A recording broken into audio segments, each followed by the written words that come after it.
போதகர்களுக்கு முழுநேர ஊழியர்களுக்குரியது மாத்திரமல்ல, இயேசு கிறிஸ்துவின் இரத்தத்தால் கழுவப்பட்ட அத்தனை பேரும் புதிய ஏற்பாட்டு காலத்தில் ஊழியக்காரர்கள், ஊழியக்காரிகள். அபிஷேகத்தில் வித்தியாசம் உண்டு.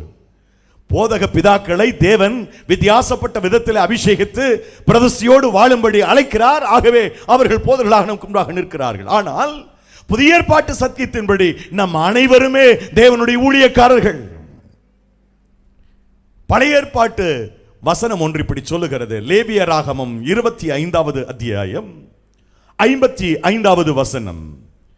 லேவியராகமம் 25:55. இஸ்ரவேல் புத்திரர்,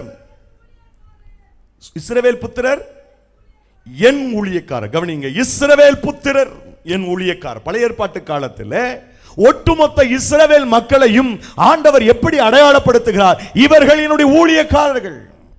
According this word, பழைய ஏற்பாட்டுடைய இந்த வசனத்தின்படி அன்றைக்கு வாழ்ந்த இஸ்ரவேலர்கள் தேவனுடைய ஊழியக்காரர் என்று சொன்னால், புதிய ஏற்பாட்டு காலத்தில் வாழ்ந்து கொண்டிருக்கிற ஆவிக்குரிய இஸ்ரவேலர்களாக இருக்கிற நாம் அனைவருமே அவருடைய ஊழியக்காரர்கள் தான். எப்படியும் வாழ்வதற்கு நாம் அழைக்கப்படவில்லை. இந்த உலகத்தில் பல திருச்சபைகள் இருக்கின்றன, பல்வேறு அமைப்புகள் இருக்கின்றன. நான் நம்புகிறேன், நாம் வாழ்ந்து கொண்டிருக்கிற காலத்தில் அன்பான பரிசுத்தவான் தேவ மனிதர் சாதையாவை கர்த்தர் ஏற்படுத்தி அபிஷேகித்து வழி வழியாக இன்றைக்கு இருக்கிற நம்முடைய தலைவர் யோபையா வரைக்கும் இந்த கட்டமைப்பை அவர் உருவாக்கி இருக்கிறார் என்று சொன்னால், இந்த கிருபாசனத்தின் மேல் ஆண்டவருக்கு அளவிட முடியாத கிருபை இருக்கிறது.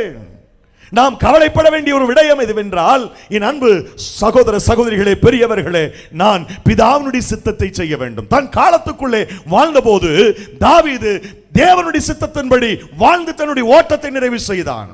நாம் எப்படி முடிக்க போகிறோம்? நம்முடைய